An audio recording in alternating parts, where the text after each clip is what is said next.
All right, let's dive in. We're exploring Sri Aurobindo and the Mother.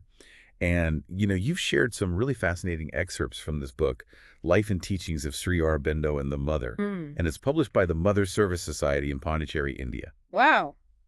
It's almost like we're getting a firsthand account, right? Yeah. Someone who lived it. Yeah.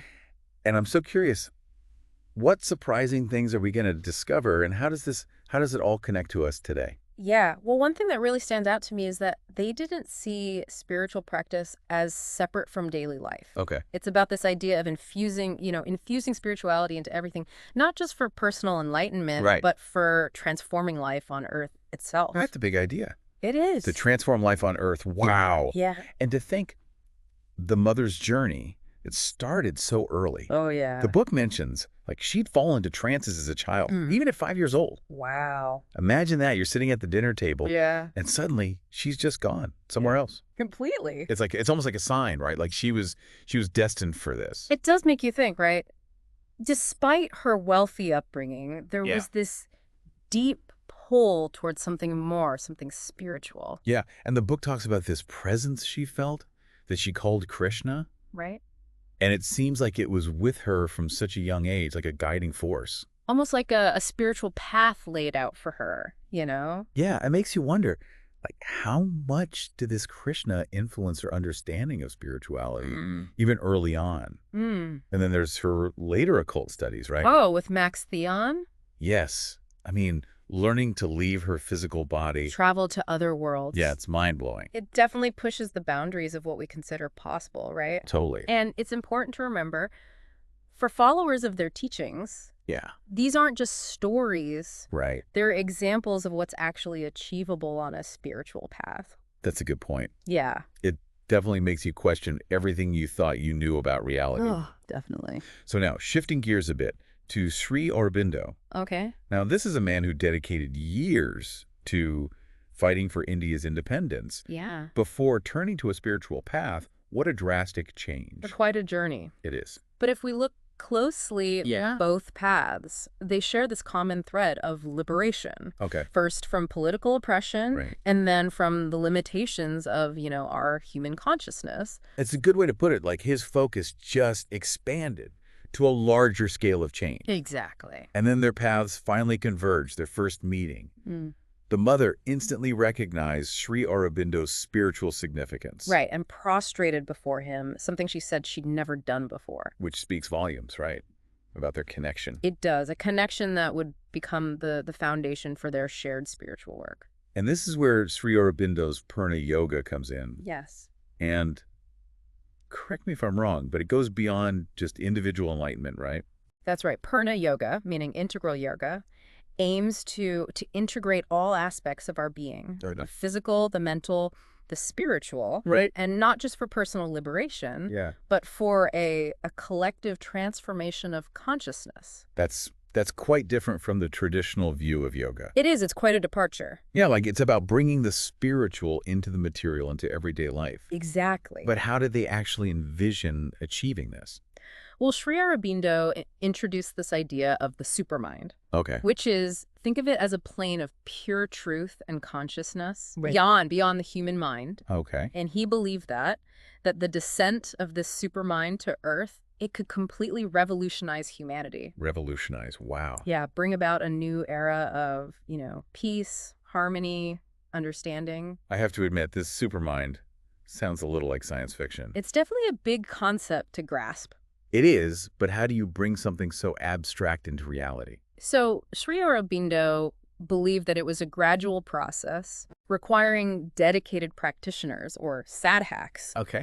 to prepare themselves and the world for this shift in consciousness. So it's not like a sudden overnight change. No, it's an ongoing process. Okay, got it. And this is where the mother made a pivotal decision. Okay. She chose to withdraw from her physical body, What? yeah, and work from what's called the subtle plane, Okay, hold on. a realm beyond, our typical senses, Okay. to actually accelerate this advent of the supermind. Okay, that's incredibly selfless. It is. Well, what does it even mean to work from the subtle plane? And why was that so important for the supermind to come down?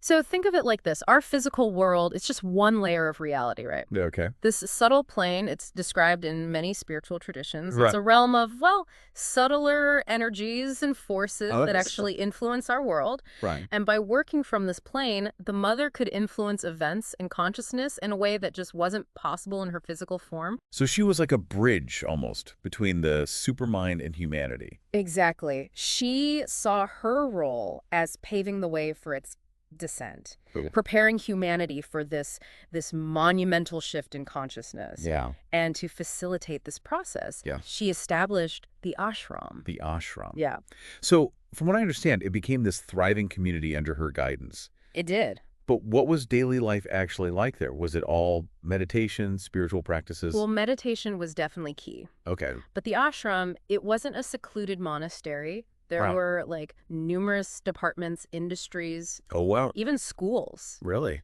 The mother believed that every action, from gardening to running a printing press, could be a form of yoga, a path towards spiritual growth. So it's this idea of integrating spirituality into everything you do. Exactly. It reflects their belief in transforming life on Earth, Right. not escaping from it. Yeah, that's really interesting. It is. The ashram became like a microcosm of this vision. Ah. Spirituality infused every action, every interaction. Wow. And there's even that story about the mother remotely fixing a broken machine in the ashram just by focusing her will.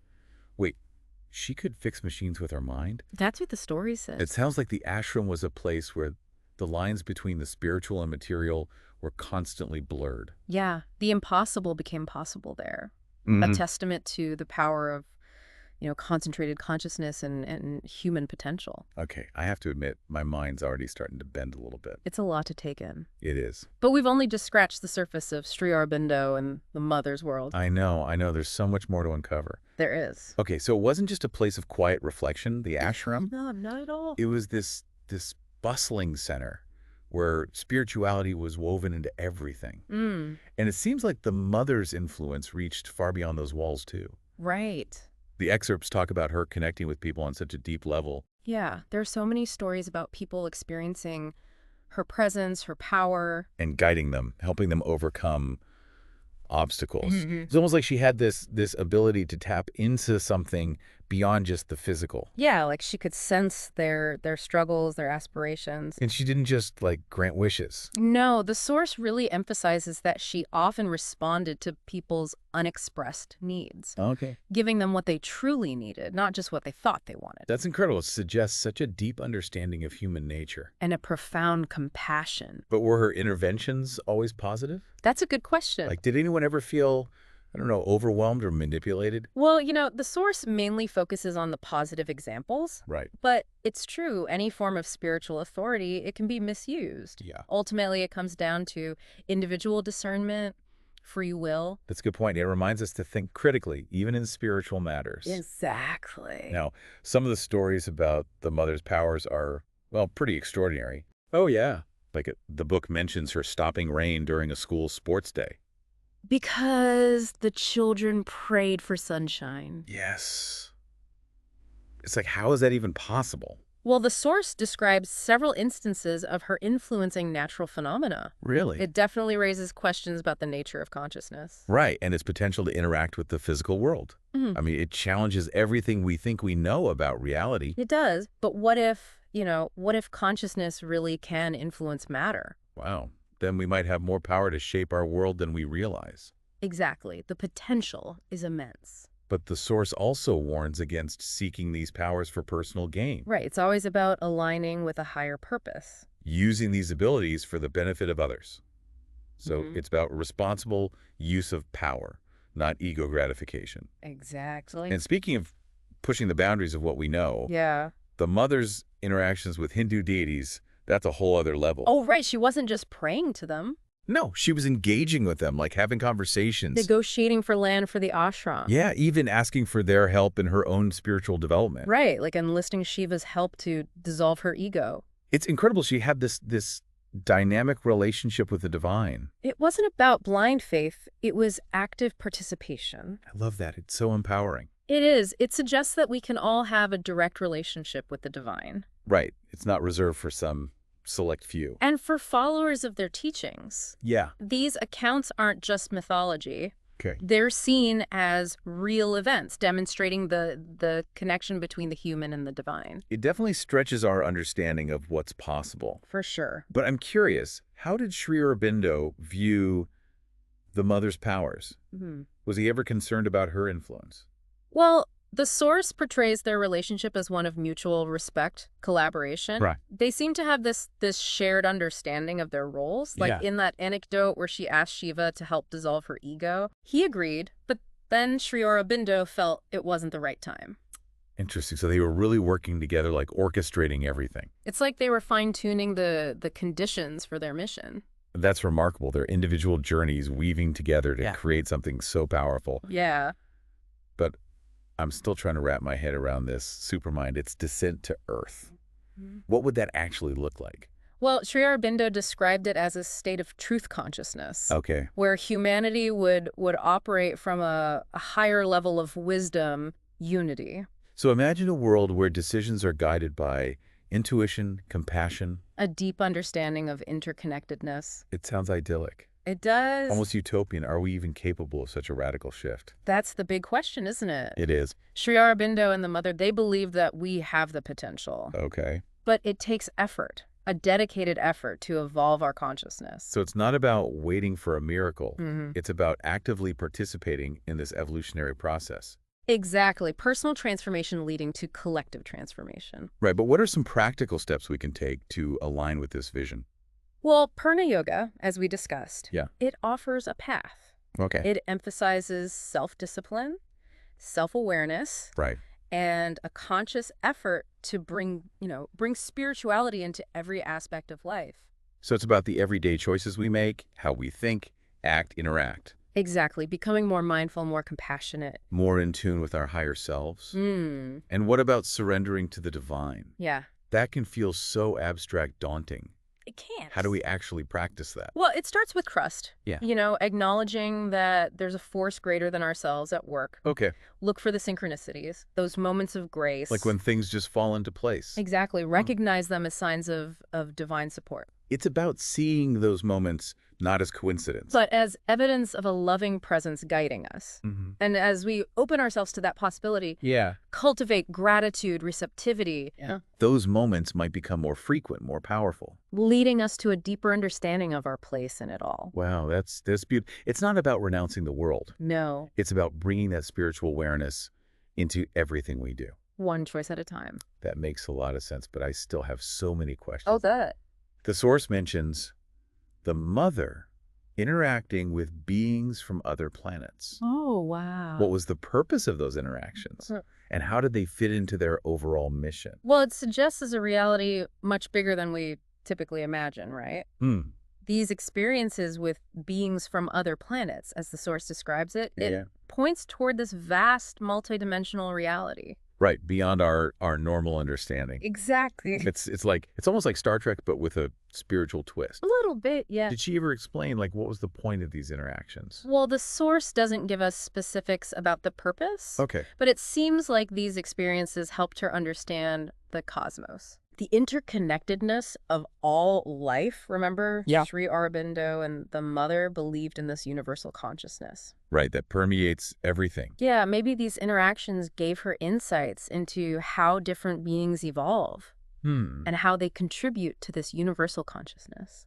It's fascinating to think about, like, what other forms of life are out there. Right. And how we might connect with them someday. It's a big universe. It is, but for now, let's bring it back down to earth. Okay. We were talking about those practical steps towards personal transformation. Yeah.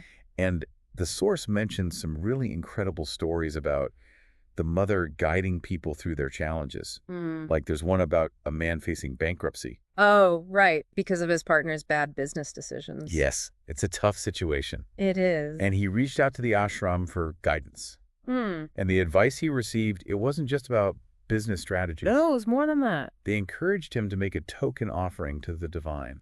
So it wasn't just about taking action, but also about cultivating a spiritual connection. Right. It's about recognizing a power beyond ourselves and aligning with that power.